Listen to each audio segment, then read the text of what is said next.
नाज़रीन ख़बर ने अपडेट जे सिलसिले खे अॻिते वधाईंदे ख़बर शामिल कंदासीं। ठठो रिपोर्टर मोहम्मद शफ़ीक जो कि अजूमशाही ज़िले ठठे जी अवाम खां रेलवे जी सफ़री सहूलतूं खसण ऐं स्टाफ ख़त्म करण जी साज़िश ख़िलाफ़ अवाम सरापा एहतजाज। ज़िले ठठे जे क़दीमी रेलवे स्टेशन जुमशाही ऐं जमपीर ते बीहंदड़ ट्रेन अवामी एक्सप्रेस जो स्टाफ बाला हुकाम जे साज़िश तहत ख़त्म करण जे ख़िलाफ़ कोहिस्तान जुमशाही जे सियासी समाजी अॻवान पीर गुलाम हुसैन शाह, मुनीर बिरोई, कामरेड ज़फ़र बिरोई, हाजी गुल मोहम्मद जोखियो, मीर सदाम बिरोई, अली अकबर कश्मीरी, मुर्तज़ा पलीजो ऐं ॿियनि जी अॻवानी में सवें औरतुनि ऐं मर्दनि पुरअमन रैली कढी जुमशाही रेलवे स्टेशन ते एहतजाज कयो वियो। मुज़ाहिरीन जो चवणु हो त पाकिस्तान रेलवे इंतज़ामिया प्राइवेट ट्रांसपोर्ट जे मालिकनि जी मिली भगत सां अवामी एक्सप्रेस जो स्टाफ जो ख़त्म कयो वियो आहे, जेका साज़िश ठठे जी अवाम हरगिज़ क़बूल न कंदी।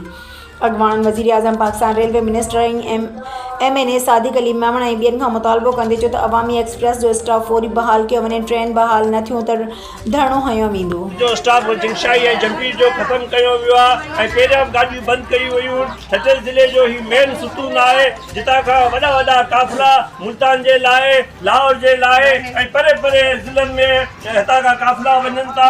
हैदराबाद कराची असांजा माण्हू अचनि वञनि था ऐं असां टिकेट बि असांजा माण्हू वठंदा आहिनि ऐं इनकम थिए थी। ते हूंदे बि हिकिड़ी साज़िश थिए ते जुमशाही जा स्टाफ आहिनि ख़त्म करे ठठे ज़िले सां वॾी नाइंसाफ़ी कनि पिया।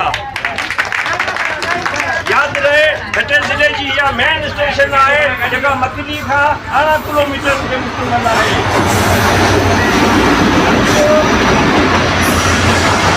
इहो जेको एहतजाज आहे इहा अवामी एक्सप्रेस जेसिताईं ॿाहिरि नथी थिए असां गुज़ारिश करियूं था ठठे ज़िले जी अवाम बाशऊर अवाम आहे। असांजे DC साहिब खे, असांजे MNA सादिक साहिब खे जेको स्टेजिंग कमेटी जो मेंबर बि आहे, पहिरियां बि हुन असेंबली में असांजे जुमशाही ऐं जमपीर ते ॻाल्हायो आहे। उनखे बि असां गुज़ारिश करियूं था त जुमशाही ते अवामी एक्सप्रेस, बुलान ऐं ॿियनि गाॾियुनि जा स्टाफ बहाल कया वञनि। इहा ठठे ज़िले जी मेन हिकिड़ो सुतून आहे।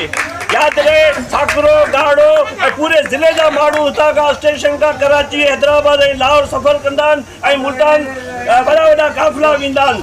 त इहा ठठे ज़िले सां हिकिड़ी साज़िश आहे